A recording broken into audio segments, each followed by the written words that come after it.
dans un ordinateur classique, il y en a des milliards, et c'est un système physique, en gros, qui peut valoir soit 0, soit 1. En informatique quantique, on utilise une unité de base un peu différente, le bit quantique, le qubit, et il peut valoir 0, il peut valoir 1, mais il a la caractéristique de pouvoir prendre des valeurs intermédiaires entre 0 et 1. En fait, il peut en prendre une infinité.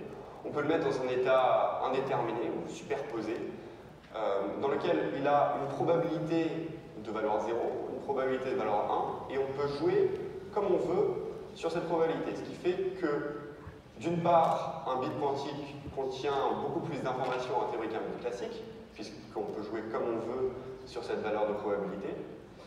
Mais, comme il est dans cet état un peu hybride entre 0 et 1, on peut dire abusivement qu'il est à la fois dans l'état 0 et dans l'état 1. Et quand on fait une opération sur le qubit,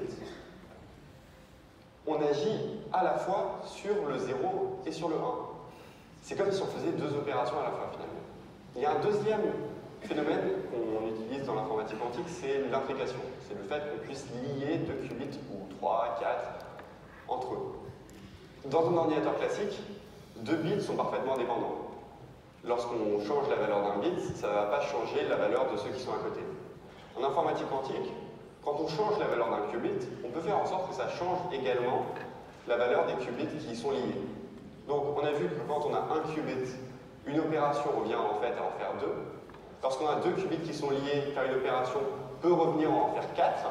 Lorsque l'on en a 3, 8, avec 4 qubits, on peut faire jusqu'à 16 opérations à la fois, et donc le nombre d'opérations qu'on peut faire potentiellement croît exponentiellement avec le nombre de qubits qu'on a. Ce qui fait qu'avec un nombre assez faible de qubits, on arrive finalement à pouvoir faire des opérations assez extraordinaires. Un ordinateur classique fait tourner des algorithmes qui utilisent de bits comme unité de base, c'est des algorithmes classiques. Un ordinateur quantique, avec ses qubits, peut faire tourner des algorithmes classiques, mais peut aussi, grâce à ses propriétés particulières de l'infiniment petit, faire tourner des algorithmes un peu plus complexes, un peu différents, qui, dans certaines configurations, sont beaucoup plus efficaces que certains algorithmes classiques. Donc on a des algorithmes quantiques qui, par exemple, servent à décomposer les nombres en facteurs premiers, ou à rechercher un élément dans une base de données, ou enfin à faire de l'optimisation.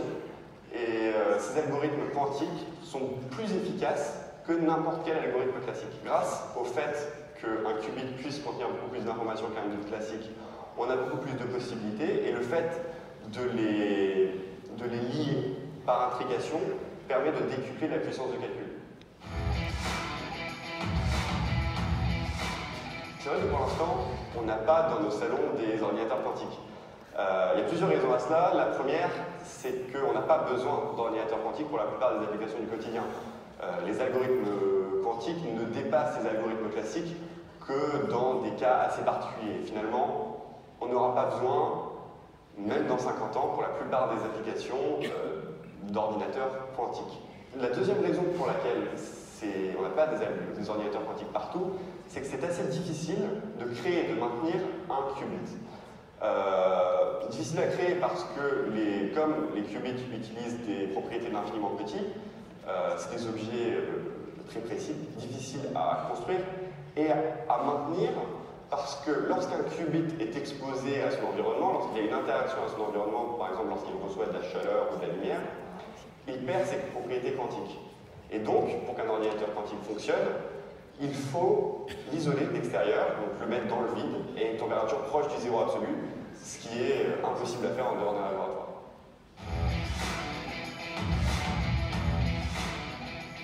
Et il y a de nombreuses recherches qui sont faites sur l'informatique quantique. En fait, il y a énormément d'argent qui est employé dans cette recherche-là, principalement par des firmes privées.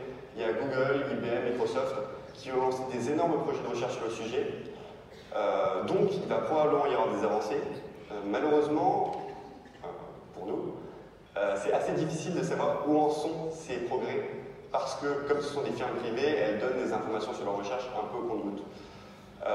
Il y a deux types d'ordinateurs quantiques. Il y a des ordinateurs quantiques généraux, qui sont un peu comme les nôtres, dans le sens où on peut les programmer, leur faire un peu ce qu'on veut, et ces ordinateurs-là pourraient avoir des applications absolument incroyables, mais pour l'instant, on est encore très très loin d'applications industrielles. Il y a aussi des ordinateurs quantiques appliqués qui, eux, sont créés dans l'optique de répondre à un type de problème en particulier. Là, on a des résultats un peu meilleurs que pour les ordinateurs quantiques généraux, mais on est encore loin des performances de nos supercalculateurs.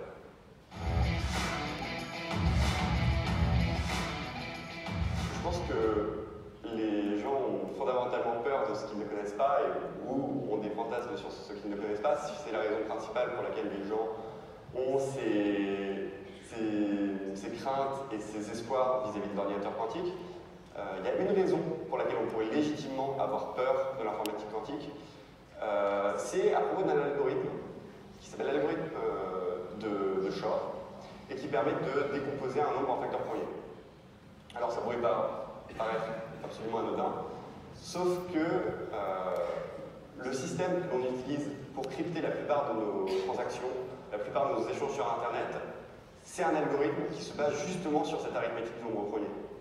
Et si on venait un jour à créer un ordinateur quantique assez performant pour mettre en œuvre cet algorithme de Shor, on pourrait casser cette manière de crypter qui s'appelle la cryptographie RSA. Et alors, ça créerait un grand bouleversement dans énormément de domaines, et ce serait assez gênant si une entité privée ou un État arrivait à un tel résultat.